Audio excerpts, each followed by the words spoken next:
અવિશ્રામ ભક્તિ અને આત્મજ્ઞાનથી ભરેલી શ્રીમદ ભાગવત ગીતા એ ભગવાન શ્રી કૃષ્ણે કુરુક્ષેત્રના યુદ્ધમાં અર્જુનને આપેલો અમર ઉપદેશ છે. એ માત્ર યુદ્ધની મેદાનમાં બોલાયેલી વાત નથી, એ તો જીવનની દરેક પરિસ્થિતિમાં આપણને માર્ગદર્શન આપે છે. ભાઈ અર્જુન માથું નમાવીને ઊભો છે કુરુક્ષેત્રના મેદાનમાં. સામે તેના જ પ્રિયજન ગુરુજનો ભાઈબંધો છે. હૈયું કોંધાય છે. તું ગુરુદેવ દ્રોણાચાર્ય સામે કઈ રીતે તીર ઉગારવું, કઈ રીતે પિતામહ ભીષ્મ સામે ધનુષ ટાંગવું? ત્યારે શ્રી કૃષ્ણ કહે છે, અર્જુન, એ તમારું માયાજાળ છે. કર્મ કરવાનું તારો ધર્મ છે. તું તો માત્ર સાધન છે, કરનાર તો હું છું. શ્રી કૃષ્ણ કહે છે, અર્જુન, તું આત્મા છે, શરીર નહીં. શરીર મરનારું છે, જીવ અવિનાશી છે. જે જન્મે છે તે મરે છે, અને જે મરે છે તે ફરી જન્મે છે. એટલે મૃત્યુથી ડર શું કરવો? કર્મયોગ કર્મ કરતા રહેજે. કર્મ કર, ફળની આશા ન રાખ. ફળ આપવાનું કામ મારું છે. અર્થાત એક ખેડૂત ખેતરમાં વાવેતર કરે છે. વરસાદ પડે કે નહીં એ ભગવાનની ઈચ્છા, પણ ખેડૂત કોશિશ કરે છે. એ જ સાચો કર્મયોગ છે. સ્થિર મન અને શાંતિ. ભગવાન કહે છે, જેનું મન સ્થિર છે, જેને સિદ્ધિ અસિદ્ધિ બંને સમાન લાગે છે, એ જ યોગી છે. અર્થાત કોઈ પ્રશંસા કરે કે નિંદા તને અસર ન થવી જોઈએ. તું તો પોતાનું કર્મ કરતો રહેજે. ભક્તિ યોગ. પ્રેમથી મને સ્મરણ કર. ભગવાન કહે છે, તું જ મેં મન બુદ્ધિ ભાવના અર્પણ કર. મને સ્મર ભલે તું જ્યાં હોય, હું તને સાચવી લઉં. ભક્તિમાં વિશ્વાસ છે, શરણે રહેવું છે. જેમ નાનું બાળક માતાના ઓઢણા નીચે રહીને નિર્ભય રહે છે. ધર્મનું રક્ષણ. યદા યદા હિ ધર્મસ્ય ગ્લાનિર્ભવતિ ભારત. જ્યારે જ્યારે અધર્મ વધી જાય છે, ત્યારે હું અવતાર ધારણ કરું છું. અર્થાત ભગવાન ત્યારે આવે છે જ્યારે સત્ય દબાવવામાં આવે છે, ભક્ત દુઃખી થાય છે. પણ ભાઈ, સમય આવે છે ત્યારે ભગવાન પોતે આવી જાય છે, એમાં સંશય નહીં. આત્માનો પ્રકાશ.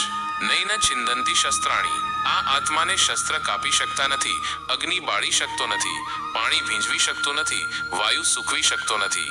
અર્થાત તું જે છે એ અનંત છે, અજર અમર છે, શાશ્વત છે. તને કોઈ નષ્ટ કરી શકતું નથી. યોગનો માર્ગ. યોગ એટલે સંયમ, સમત્વ, શાંતિ. જ્યાં મન ઇન્દ્રિયોથી ઉપર ઉઠી જાય, જ્યાં ભોગની ઈચ્છા ટળી જાય, એ છે યોગનો શિખર. યોગી એ છે કે જે સદા ભગવાનના ચિંતનમાં લીન રહે છે. ભૌતિક જગતથી નાતો હોય પણ માનસે મુક્ત હોય. સમર્પણનો મર્મ. શ્રી કૃષ્ણ અંતે કહેશે, સર્વધર્માન પરિત્યજ્ય મામેકં શરણં વ્રજ. અહં ત્વા સર્વ પાપેભ્યો મોક્ષયિષ્યામિ મા શુચઃ. અર્થાત તું બધું મૂકી દે, બસ મને શરણે આવ, હું તારો ઉદ્ધાર કરીશ, તું ચિંતિત ન થજે. એવું અખંડ આશ્વાસન, એવું અનંત પ્રેમનું વચન કદી સાંભળ્યું છે? ભાગવત ગીતાનો મૂળ સંદેશ. જીવન એ કર્મભૂમિ છે. આત્મા શાશ્વત છે. ફળની ઈચ્છા વિના કર્મ કર. ભક્તિ, જ્ઞાન, યોગ ત્રણેય માર્ગથી મોક્ષ મળી શકે. ભગવાનના ચરણોમાં શરણાગતિ સાચો માર્ગ છે. અંતિમ ભાવ. શ્રી કૃષ્ણ કહે છે, અર્જુન, મારે તારો હાથ પકડીને તને તારા જીવનની શ્રેષ્ઠતાઓ તરફ લઈ જવો છે. તું તો મારું સાધન છે. યુદ્ધ કર એ તારો કર્મ છે, પરિણામ મારો વિષય છે. અર્જુનના નયનમાં જે ભ્રમ હતો એ દૂર થાય છે. ધનુષ ઉપાડે છે, કહે છે, હે કૃષ્ણ, હવે મારી સ્મૃતિ પાછી આવી છે. હું હવે કરવાનું જ કર્મ કરીશ જે તું કહે છે. અને આ જ છે ગીતાનું મૂળ તત્વ. જ્યાં શ્રી કૃષ્ણ છે ત્યાં વિજય છે, ત્યાં ધર્મ છે, ત્યાં શાંતિ છે. કુરુક્ષેત્રનું મેદાન ખૂણાની ધાર જેવું હતું. એક તરફ અધર્મ, મોહ અને ક્ષુદ્ર લાલસાઓથી ભરેલી સેના, અને બીજી તરફ ધર્મ માટે સંકોચી ગયેલો, સંશયથી ઘેરાયેલો અર્જુન. અને ત્યારે ભગવાન કૃષ્ણે મૃદુ હાસ્ય સાથે કહેલું, અર્જુન, તું સૂર્યવંશી છે, પાંડુનો પુત્ર છે. તું શરણે કેમ બેઠો છે? ઊભો થા. અધ્યાય 1. સંશયનો જન્મ. અર્જુન સંશયગ્રસ્ત થાય છે. કહે છે, પ્રભુ, આ તો મારા પોતાના સંબંધીઓ છે. એમને મારીને શું મેળવવાનું? હું ધર્મ માટે લડી રહ્યો છું કે અધર્મ માટે? શ્રી કૃષ્ણ હળવે હળવે સમજાવે છે, જાણે માતા બાળકને સમજાવે. તારા મનમાં સંશય છે, પણ હું છું તારો સાથ. જ્યાં હું છું ત્યાં અધર્મ પર ધર્મની વિજય ચોક્કસ છે. અધ્યાય 2. આત્મા અવિનાશી છે. ભગવાન કહે છે, અર્જુન, આ શરીર નશ્વર છે, પણ આત્મા અવિનાશી છે. જેમ તું જૂનું વસ્ત્ર બદલે, તેમ આત્મા પણ શરીર બદલે છે. ને આત્માને કદી ન બાળી શકાય, ન કાપી શકાય, ન ભીંજવી શકાય, ન સૂકવી શકાય. માતૃભાષામાં કહીએ તો, બાળક, તું જે જોઈ રહ્યો છે એ ક્ષણિક છે, ને તું જે છે એ શાશ્વત છે. તું કોઈ જાતે નાશ પામે એવું નથી. તું તો ભગવાનનો અંશ છે.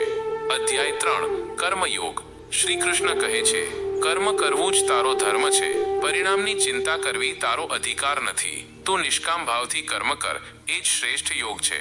જાણે માં કહે કે, બાળકા, તું રોટલો તપે છે એ ખાવા માટે નહીં, પરિવાર માટે કરે છે ને, પણ એ રોટલો તપાવવો પણ તારું કર્તવ્ય છે.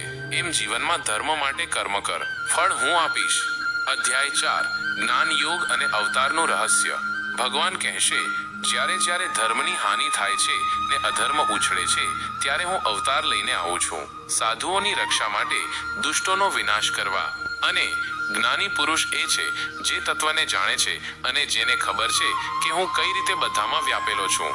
જાણે માતા સમજાવે, મારું બાળક ભગવાનનું રૂપ દેખાય એ જરૂરી નથી, એમનું કાર્ય દેખાય એ જ ઓળખ છે એમની અવતારતાની. અધ્યાય 5 અને 6, સંન્યાસ અને ધ્યાન યોગ. શ્રી કૃષ્ણ કહે છે, સાચો સંન્યાસ એ નથી કે તું ઘરને છોડી દે, પણ જે અંતઃકરણથી આસક્તિ ત્યાગે એ સંન્યાસી છે.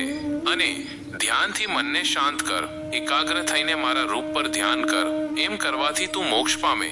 માતા કહે, મનને જો તું ન સંભાળે તો જીવન વંટોળ બની જાય, ને જો શ્વાસે શ્વાસે ભગવાનને યાદ કરે તો તું ઘર બેઠા પણ યોગી બની શકે. અધ્યાય 7-12, ભક્તિનો પ્રકાશ. ભગવાન કહી રહ્યા છે, મારે પામવા માટે બધા માર્ગ સાચા છે, કર્મ, જ્ઞાન, ધ્યાન, પણ ભક્તિ એ સૌથી સરળ અને ઊંચો માર્ગ છે. જો કોઈ મને એક ફૂલ, એક ફળ, જળ પ્રેમથી અર્પે છે તો હું ખુશીથી તેને સ્વીકારું છું.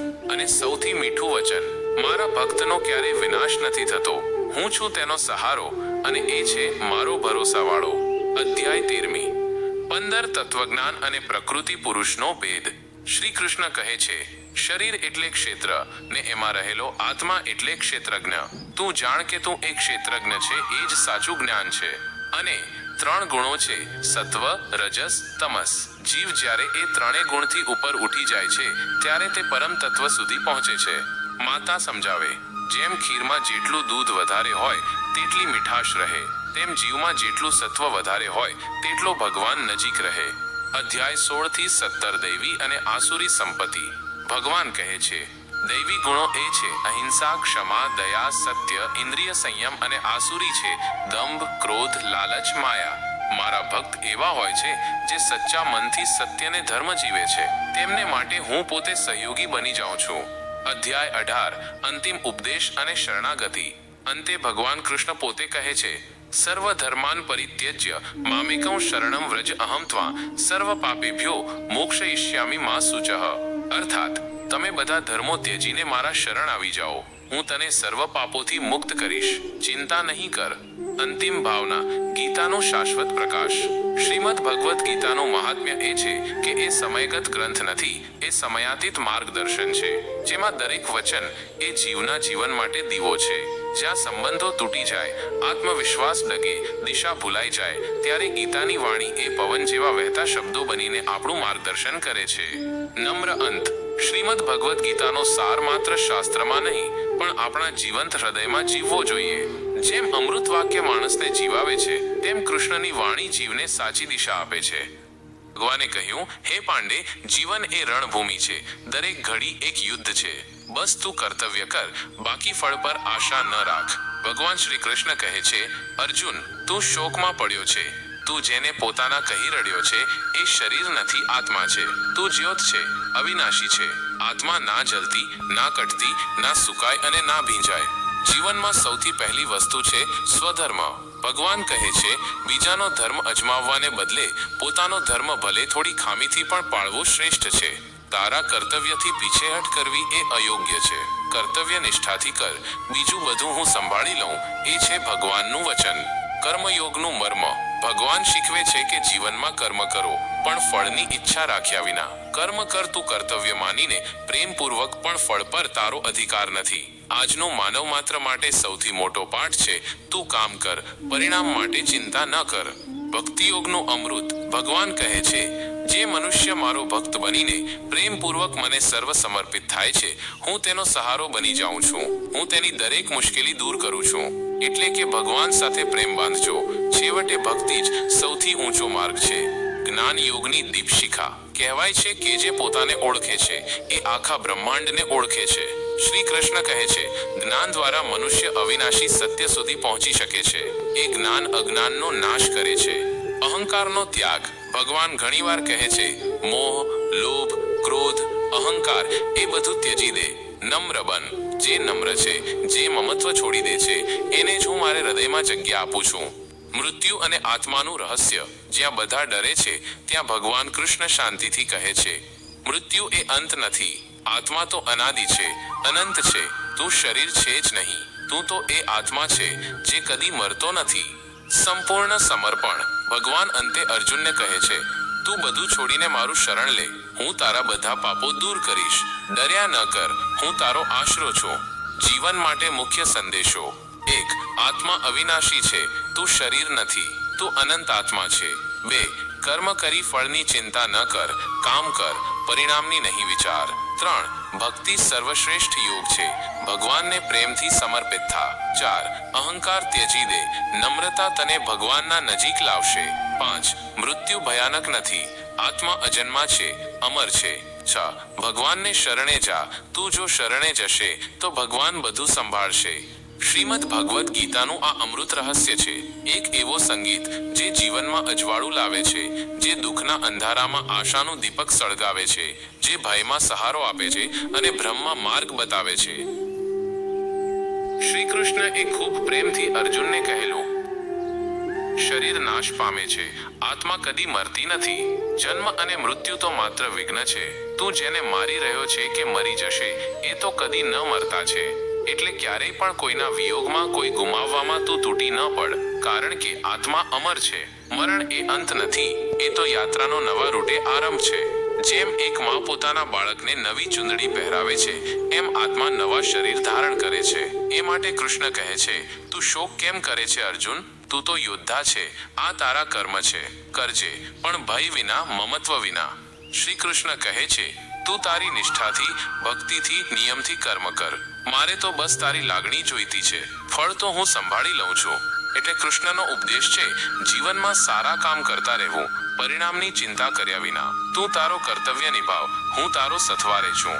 શ્રી કૃષ્ણ યોગ વિશે કહે છે, સિદ્ધિ અસિદ્ધિમાં જે સમ છે, દુઃખ સુખમાં જે સ્થિર છે, તે યોગી છે. આધુનિક જીવનમાં માણસ સુખમાં નાચે છે અને દુઃખમાં તૂટી જાય છે, પણ યોગ એ છે જ્યાં તું બંનેમાં સ્થિર રહી શકે. તું ન તો દુઃખથી નસીબને કોસીને દુઃખી થાય, ન તો સુખમાં ઘમંડ કરજે. યોગ એટલે જીવનની એ સ્થિતિ જ્યાં તું ભગવાનને ઓળખે છે અને પોતાની જાતને સમજે છે. એ યોગ તને દુઃખમાંથી મુક્તિ આપે છે. ભગવાન કહે છે, અહમ બ્રહ્માસ્મિ, હું બ્રહ્મ છું. અર્થાત તું જે છું એવું નથી. તું ન તો નામ છે, ન તો તારો દેખાવ કે પૈસા. તું તો અવિનાશી, તેજોમય, શાશ્વત આત્મા છે, જે સદા ભગવાનનો અંશ છે. જ્યાં સુધી તું પોતાને શરીર માને છે, ત્યાં સુધી તું પીડાઓમાં ફસાઈ જાય છે, પણ જ્યારે તું પોતાને આત્મા સમજે છે, ત્યારે જ મુક્તિ મળે છે.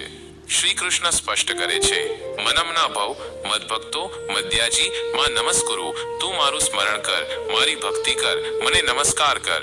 જે વ્યક્તિ ભગવાનને હૃદયથી યાદ કરે છે, એને કોઈ ઉપવાસ કે યજ્ઞની જરૂર નથી. માત્ર એક લાગણી, હે નાથ, તું મારો છે, એ જ સાચી ભક્તિ છે. ભગવાન કહે છે, તમે ભાવે ભરેલું એક પત્ર, એક ફૂલ, થોડું જળ આપો છો તો હું પણ પ્રેમથી તે સ્વીકારી લઉં છું.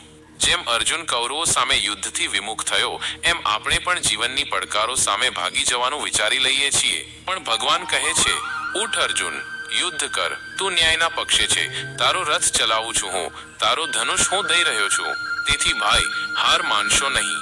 ભગવાન જ્યારે સંગાથે હોય ત્યારે કોઈ પણ કષ્ટ તને હરાવી નહીં શકે, પણ તેને ઓળખવો પડે છે, એની વાણી પર શ્રદ્ધા રાખવી પડે છે. મમત્વ એટલે મારું, મારું ઘર, મારું સંતાન, મારો ધંધો. પણ કૃષ્ણ કહે છે, જે કોઈ પણ ત્યાગથી જ ઉન્નત થાય છે. તું મમત્વ છોડ, તું તટસ્થ રહી અને નિષ્કામ ભાવ રાખે તો તું પરમ શાંતિ પામે. આ સંસારમાં બધું છે, પણ એ તું લઈને જઈ શકતો નથી. એથી તું સેવક બન, માલિક નહીં. તું નિર્મમ બની જીવ, છતાં હૃદયપૂર્વક પ્રેમ કર. ભગવાન શ્રી કૃષ્ણ કહે છે, મરણ એ અંત નથી. જે મને અંત સમયે યાદ કરે છે, તે મને પામે છે. મરણથી ભય ના કર, એ તો યાત્રાનું દ્વાર છે, જ્યાંથી તું મૃત્યુ નથી પામતો, પણ જન્મથી છૂટો થવાનો મોકો મળે છે. તેથી જીવનભર ભગવાનનું સ્મરણ કરો, કારણ કે અંત સમયમાં જે મનોભાવ હશે, એ જ ભાવ તને આગળ લઈ જશે. અંતિમ અને શ્રેષ્ઠ ઉપદેશ, મારા શરણ આવી જા. શ્રીમદ ભાગવત ગીતાના છેલ્લા અધ્યાયમાં શ્રી કૃષ્ણ ઊંડા પ્રેમથી કહે છે, સર્વ ધર્માન પરિત્યજ્ય મામેકં શરણં વ્રજ, તું બધું છોડીને મારા શરણ આવી જા, હું તારો તમામ પાપ નાશ કરીશ. એટલે શું જરૂર છે ભયની? શા માટે વ્યથિત? ભગવાન કહે છે, તું મને સાચા હૃદયથી પોકાર, હું તારો થવા તૈયાર છું. પણ શરત છે, તું સોંપી દે આખું તારા મનનું ભાર પણ. સમાપનનું ભાવ. શ્રીમદ ભાગવત ગીતાનો સાર એ છે કે તું પોતાને ઓળખ, તું ભગવાન સાથે જોડાઈ જા, તું નિષ્કામ કર્મ કર, તું ભક્તિ કર, તું ભય છોડ, તું શ્રદ્ધા રાખ. જીવન એ યુદ્ધ છે, પણ જ્યારે તારો રાહદાર ભગવાન હોય ત્યારે દરેક રસ્તો મુક્તિ તરફ જાય છે. જીવનમાં ચિંતા છે, પણ તેની સામે છે શ્રદ્ધા. દુઃખ છે, પણ તેની સામે છે ભક્તિ. સંશય છે, પણ તેનો અંત છે જ્ઞાન. ભગવાનનો શરણગત ભક્ત ક્યારે એકલો નહીં હોય, એને સદા કૃષ્ણનો હાથ મલકે છે. જય શ્રી કૃષ્ણ. જો તમને અમારો આ વિડીયો ગમ્યો હોય તો લાઈક અને સબસ્ક્રાઇબ કરવાનું તેમજ કોમેન્ટમાં જય શ્રી કૃષ્ણ લખવાનું ભૂલશો નહીં. ધન્યવાદ.